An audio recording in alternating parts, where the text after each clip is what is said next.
Howdy guys, great news! The update Aquatic finally released. That's right, you can play it right now. But not only that, today we're diving into the mystery of Rainbow Steve. And finally, we're starting a little bit of a beef with Mojang. That's right baby, diss track incoming.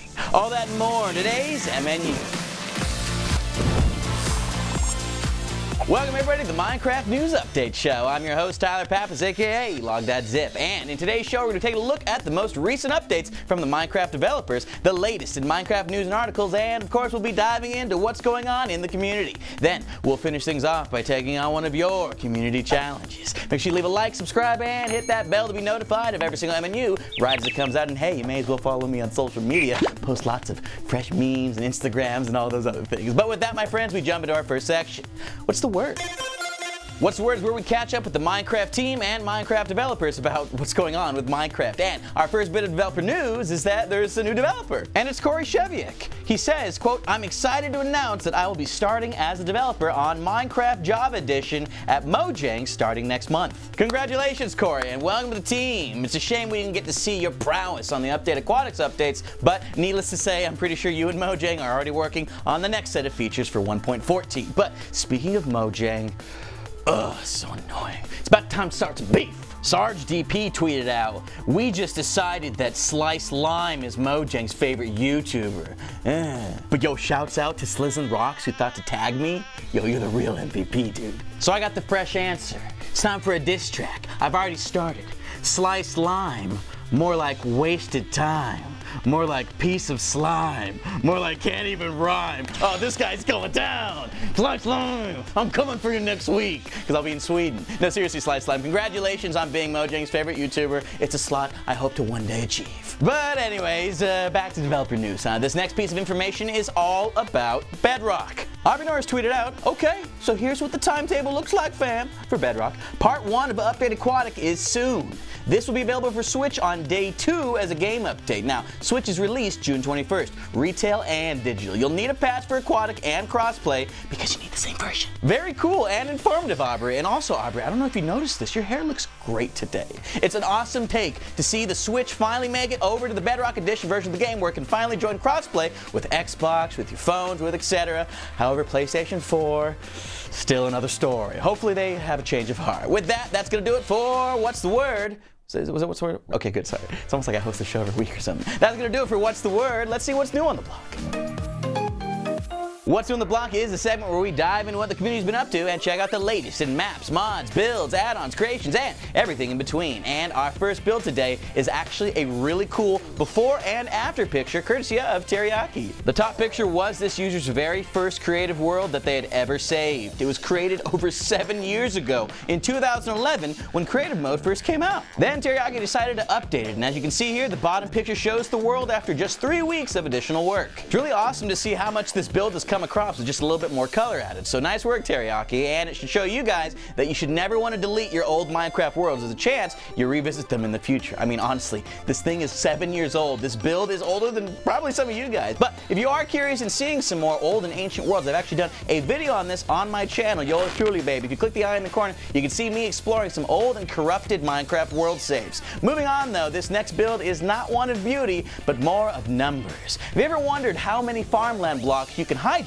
using just one water block? Then Reddit user MegaMan6710 has your fix. He went into detail about how one source block of water could provide us 80 blocks of farmland. But then he goes on to say that if you let the water flow, you can get up to 304 blocks of farmland. And then we get real crazy. Stack those on top of each other for 25,000 blocks of farmland. And it gets even crazier. In fact, if you want to see how crazy it is, by the time MNU has gone live this week, you should be able to find another video on my channel outlining this exact set of features. Just how many farmland blocks can you get from one single water block? You can also click the eye in the corner to watch that video. Now, our next build is a very special one indeed. It's a build known as Königsschwert. I think. And it's a medieval city, which would explain the name. There's a city tucked into the side of a mountain and on the coastline of a peninsula, and the build features a gigantic castle and a shipping harbor. There are even several villagers and a vast expanse of farmland to provide food for the whole city. A fantastic build, yes, but could you survive the siege of a mighty trebuchet? Rocks being thrown at you, stuff's dangerous, so yeah, probably not. You shouldn't have put your city in between a mountain and an ocean. This is bad news, really. But my friends, I have a question for you. Have you heard of a cobblestone generator? Have you heard of an infinite bridge builder? Have you heard of combining them? No? Well, you're about to. This is a flying cobblestone generator. It was created by Reddit user RaiseWorks and is a one-way flying machine that will continuously move forward while building yourself a bridge. The machine gets updates from the previous block as the lava flows over it, but the player does have to be the one to scoop-de-doop-de-poop and pour the lava over an end rod to make the machine move. Scoop-de-whoop-de-poop. Now, I know it seems like a lot of work to take this flying machine and actually have to stand on in order to build the bridge, but it is a must-have for any Minecraft survivalists out there that need themselves some air bridges going all over the place. Moving on, though, we've got some awesome maps to show you, and this first one is called the Starry Isles, I think. Hey, just kidding. It's called The Curse of Starry Isle and it was created by Adam DJM. This map puts you on an epic adventure to remove the curse of the island. You'll start in a small village and make your way through 4 incredible dungeons. Each dungeon presents its own challenge for the player to overcome, including parkour, custom mobs, puzzles, and fighting epic bosses. Now, I'm of the opinion that all the custom building in the map really sets it apart from other things we've covered on MNU. The whole island is chock full of fun, beauty, and danger. So make sure you give it a look, huh? 2 years of development have gone into this map, so show them a little respect, grab the map down low. Now, our next map is an exciting one, but not too exciting because truth is, guys, you can't even play it. Why? Someone else is. The map is called Someone is Playing and it's by Diut, and it was built for 0 or less players. And sadly, you all count as players. But I'm sure that won't stop you all from finding a way to be a part of this game. Through our constant debugging of the map, we've been able to help out and play another one behind the scenes. Our desire to be a part of the action might cause some unexpected things to happen. Now, even though this map was made for 0 players to play on, there's still a way for you to have some fun with it, so make sure you check it out. Finally, for What's New on the Block, we are having ourselves a creator spotlight. And today's spotlight is going to be for a channel known as Rainbow Steve. Y'all remember last year when the Green Steve craze was trending all over the place and that wicked man was terrorizing Minecrafters all over the place? Well, it led to more and more different colored Steves being introduced, and now we've discovered Rainbow Steve. This channel is all about Rainbow Steve learning how to become a player. The Steve Saga follows this survival world series where Rainbow Steve, Favor My Saber, and Lucas go on adventures and fight all different kinds of crazy Steves. Wait a second, Lucas, I thought you were my cameraman. You've been helping out with Rainbow Steve's channel as well? I'm getting you, dude. You all don't see. Yo, he's behind the camera right now. He's shaking in his boots. Anyways, this is an awesome channel. It's a nice mixture of survival and roleplay. So make sure you check out Rainbow Steve and give them your subscription. That's going to do it for What's New on the Block. Let's head over to the homepage. Seriously, Lucas, come on, man. I'm sorry.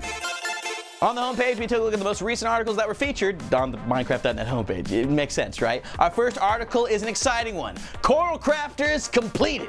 Rabarex and his classroom of students have completed the final build. Those of you who regularly turn into MNU would be aware that the Coral Crafters campaign is an initiative that myself, Stacy Plays, and Rabarex have been taking up alongside Microsoft to develop some awesome bioruck structures to be dropped into the oceans off the coast of Cozumel in Mexico. And today it was announced that Rabarex finished his build. He worked alongside the American Institute of Monterey in Mexico with some students ranging from grades 7 to 10. The 18 students divided into small groups to create 6 different designs, and the one that was selected was the axolotl, which is an endangered amphibious creature unique to Mexico. The axolotl has the ability to regrow its own limbs, which is perfect for this project to regrow the coral in the oceans. So that's it, all 3 designs have finally been revealed for Coral Crafters. Stay tuned for some more information on the campaign itself, where your boy's gonna be a little bit more involved. Can't wait to see these things dropped into the oceans. But speaking of oceans, big news. The update Aquatic finally released. I just spit everywhere. Announced on the Minecraft homepage, the official Phase 1 of the update Aquatic is out and released on the Bedrock edition of the game. This phase is missing some of the things like turtles and phantoms, but if you're looking to get your hands on the Trident, search for buried treasure, or swim in the oceans filled with new life, you can do it right now. That's right, you don't gotta deal with the crazy opt-in, opt-out system of beta anymore. You can actually just play the game. Now, this is a unique piece of information because this is the first time in Minecraft's history where an update came out for the Bedrock version of the game before before it came out for the Java version of the game, and I'm wondering if the dynamic has started to change. But rest assured, Java friends, it's all good. Y'all got 3 more snapshots this week. Now, most of the snapshots were just addressing multiple bug fixes. You can find the open worlds from older snapshots, and that fire bug that was around a few weeks ago, it doesn't happen anymore. The fire is no longer spreading like crazy. So yeah, mostly just bug fixes that have been piling up over all these snapshots. But bug fixing usually means pre-release time is coming right around the corner, which means that we should be expecting to see the update Aquatic for Java very soon. I mean, it just came out for Bedrock. We can't have too much longer, can we? Anyways, that's gonna do it for the homepage. Let's see what's been trending in the community. The love was alive this week in the Minecraft community because the trend was sharing. That's right, all about sharing and just love. Oh. Well, sharing your Minecraft survival house anyways. This trend is all about, quote, so I heard we were sharing our survival worlds. And indeed you did. There are some awesome worlds in here. There were some beautiful houses posted, bridges, neat functional things. There was even some wicked cool looking survival bases. So thanks for sharing your survival builds because it's important that we do separate survival builds from creative builds. Creative builds are usually a lot more beautiful, a lot more big and grandeur in nature. But there's something real special about knowing that every single block placed in a survival build was mined by hand. Good stuff, guys. That's going to do it for Trend Alert. It's time for your favorite section, the Community Challenge. That's right, baby. This is the segment where you guys, the community, submit challenges to me, Logdotzip, to complete in survival Minecraft. And today's challenge comes courtesy of Jiren the Grey, whose challenge was to build the best TNT trap. Ooh, the best TNT trap, huh? I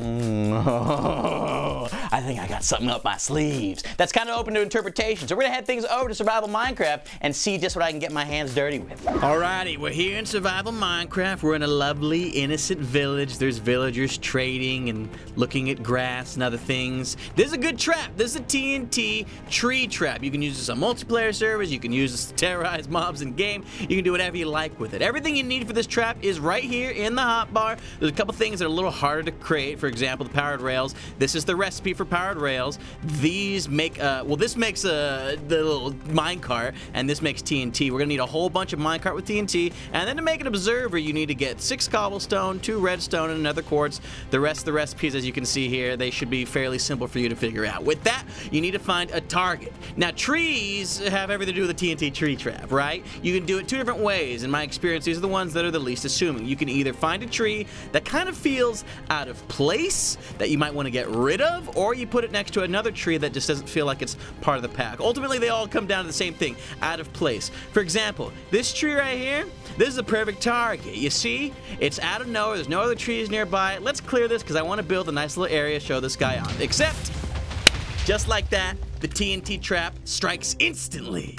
Ooh, and you hardly need anything in order to make it. I'm actually going to show you how to make it right now. So that was an example of a tree that shouldn't have been there, unsuspecting. You know, people get all OCD, got to chop down the tree because it's the only one in the area. We're going to plant a jungle tree right here because this would make a lot of people curious, like, why is there a jungle tree here?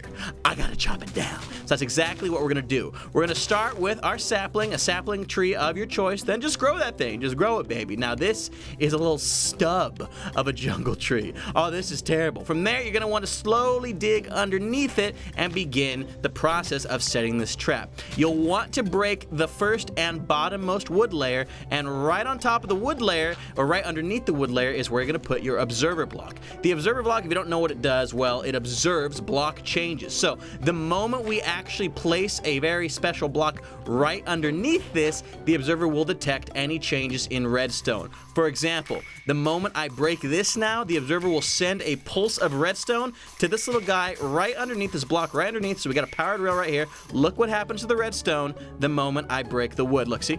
It lit up for the most briefest of moments. It did in fact light up. We'll try it again. Placing a block right on top. Kind of hard to see.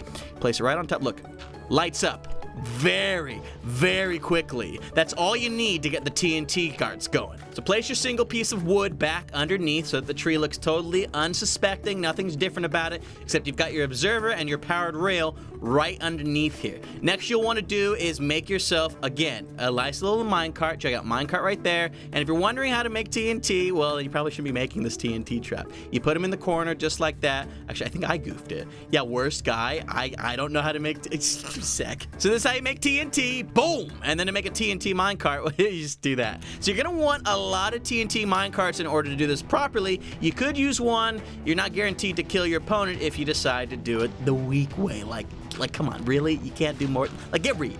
So, place all your TNT minecarts in the same exact spot on top of one another. That's going to amplify the explosion greatly. Boom, boom, boom. Boom, that's 10 TNT minecarts right there. What happens is the moment this block gets broken, it will send a signal to power these rails to cause this TNT to start going mad, aka moving. Now, you'll want to try and find a tree that's positioned like on a hill or something so that you can hide a lot of your redstone components. If you're wondering what the fence for is here, well, that's just for the minecarts to run into. Makes it a little bit of an easier guarantee that they will in fact actually blow up. But look at that. Boom. Boom. Boom. No one knows that this is a lined TNT trap right here. And when they finish mining up their wood, they might start with the top one, it's not a big deal, but when they get to the trunk of the tree, oh baby, that's where it all ends. Boom, just like that. Challenge completed. Best TNT trap. Well, I mean, your results may vary. Back to you, Tyler. Now, best is subjective, Jiren, but I'm gonna have to chalk that one up as a dub for me. Challenge accepted and challenge completed. In the comment section below, my friends, let me know what challenge you'd like to see featured on the next MNU, and you've got a chance at seeing featured in the next MNU. But speaking of MNU, that's gonna do it for the Minecraft News Update, my friends. If you enjoyed any of today's articles or thought I was at least slightly funny, you can let me know by dropping a like on that video, subscribing, and hitting that bell to be notified of every single MNU right as it comes out. Thank you so much for watching, my friends. I am your host, Tyler Pappas, and we will see you next week.